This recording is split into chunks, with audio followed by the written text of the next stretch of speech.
আজকে আবার KTM bike নিয়ে বেরিয়ে পড়েছি ফার্স্ট সার্ভিসিং করতে। আমার কিন্তু গাড়ি চলেছে 370 কিলোমিটার, কিন্তু 1 মাস হয়ে গেছে। আমি 2 তারিখের মতো নাকি 3 তারিখ মতো গাড়ি কিনেছিলাম, 1 মাস হয়ে গেছে। বাকি এখন রয়েছে জাগলি ফ্লাইওভারের কাছে। এখানে কতগুলো কানেক্টিং ফ্লাইওভার রয়েছে। এটা হচ্ছে কাপা মোড় বলে এটাকে। এখান থেকে এমসে যাওয়ার জন্য ডাইরেক্ট NS12 NS2 যেটা আছে সেটাতে যাওয়ার জন্য রাস্তা রয়েছে, আপ ডাউন। প্লাস এদিকে তো কল্যাণী এক্সপ্রেসওয়ে রয়েছে, বেলঘড়ি এক্সপ্রেসওয়ে আরেকটু এগিয়ে গেলে। মানে হেভি কিন্তু রোড হয়ে গেছে এখন। যাই হোক, আমি বেশি দেরি না করে সার্ভিসিং করতে হবে। ফার্স্ট সার্ভিসিং 12টা বেজে গেছে, 12টা বাজতে যায় আর কি। আমাকে বলে সকাল সকাল যেতে, যাই হোক ফাঁকা ফাঁকা আছে আজকে সকাল রাত্রে সার্ভিসিং করতে। আর ওয়েদারটা বেশ ভালো ছিল। বাড়ির থেকে যখন বেরোচ্ছি তখন বৃষ্টি হচ্ছিল। আজকে নতুন হেলমেট পরে নিয়েছি, পুরোনো হেলমেট বাড়িতে রেখে দিয়েছি। চলো দেরি না করে যাওয়া যাক। এই হলো Naihati KTM bike service centre, KTM Bajaj আর হচ্ছে হাসবার্না আর চেতাকের সার্ভিস সেন্টার হচ্ছে এটা। আর এখান থেকে কিন্তু আমি বাইকটা কিনেও ছিলাম, আর এখানেই সার্ভিসিং করবো ফার্স্ট সার্ভিসিংটা। তারপর পরে দেখা যাবে, কলকাতা আরও অনেক আছে, চিনার পার্কের সাইডে আছে, অনেক জায়গা আছে, কিন্তু এখানে ফার্স্ট সার্ভিসিং করায়। বাকি আবার আকাশ পুরো মেঘলা হয়ে গেছে, বৃষ্টি হালকা হালকা পড়ছে, এরকম দানা দানা পড়ছে। যাই হোক ভেতরে যাই, আর ফার্স্ট সার্ভিসিং কত কী লাগছে, কী কী হচ্ছে সেটাও তোমাদের সাথে শেয়ার করবো। চলো দেখা যাক।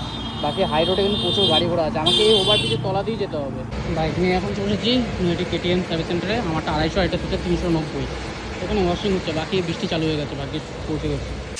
আজ বেশ ফাঁকা ফাঁকাই আছে, আর গাড়ি আমার সার্ভিসিং চালু হয়ে গেছে অলরেডি। কিন্তু ব্যাটারি চেকিং হয়ে গেছে, মোবিল মানে ড্রেন করা হয়ে গেছে। ও মোবিল, নতুন মোবিল ঢালা হবে। মতুলের মোবিল আমি নিয়েছি, মতুল মোবিলের দাম 1400 টাকা।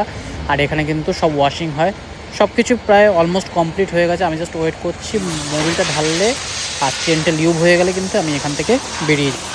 আগে যখন আমি 2015 থেকে 2020 অবধি কেটিএম চালাতাম, তখন আমাকে সে চিনার পার্কে যেতে হতো বা ঢাপাতে যেতে হতো সার্ভিসিং করতে। এখন বাড়ির কাছেই হয়ে গেছে একদম। চেন এখন কিন্তু ক্লিন করে এখন লিউব করা হচ্ছে। বেশ চেন ক্লিন হয়ে গেলে কিন্তু আর কোনো কাজ বাকি থাকবে না। তারপর আমি বিলটা পেমেন্ট করে বেরিয়ে যাবো। ফার্স্ট সার্ভিসিং চলছে, এরপর সেকেন্ড সার্ভিসিং আবার কিন্তু 6 মাস পরে। বাইকের ফুল সার্ভিসিং হয়ে গেছে, একদম নতুন গাড়ি বাইরে বের করে দিল। এই হলো আমাদের ফার্স্ট সার্ভিসের পেমেন্ট, যেটা পেড হয়ে গেছে 1343 টাকা, সাথে জিএসটি 1454 টাকা। খুব তাড়াতাড়ি সার্ভিস হয়ে গেল। আর গাড়িটা মানে ডিজেল পালিশ করেছে, সেই জন্য একটু চিকচিক করছে। বের করার সময় একটু মানে স্লিপ খাচ্ছিলো গাড়ি। যাই হোক, বৃষ্টি আবার চালু হয়ে গেছে। এখন বাড়ির দিকে যাওয়ার ফলে 1454 টাকার মধ্যে ফার্স্ট সার্ভিস হলো, যার মধ্যে মোবিল চেঞ্জ হলো, তারপর হচ্ছে কুলেন্ট হচ্ছে ফিল আপ হলো, আর চেন লিউব হলো, ক্লিন হলো, আর বাইক তো ক্লিন হলো। এই কটা কাজ হলো। যাই হোক দেখা যাক, পারফরমেন্স তো বেশ ভালোই লাগছে। মানে মতুলের আমি মোবিল ঢেলেছি, সেই জন্য একটু দাম বেশি। নাহলে আরেকটা মোবিলও নতুন বেরিয়েছে, ওটাও ওরা রেকমেন্ড করছে, ওটার দাম একটু কম, 150 টাকা মতো। ওটা আমি নিয়ে মতুলের মোবিলই দিয়েছি। যাই হোক, বৃষ্টির মধ্যে এখন বাড়ি যেয়ে গাড়িটা মানে শুকিয়ে নিয়ে যেতে পারছি না, বাড়ি গিয়ে আবার মুছতে হবে ভালো করে। চলো বাড়ির দিকে যাওয়া যাক।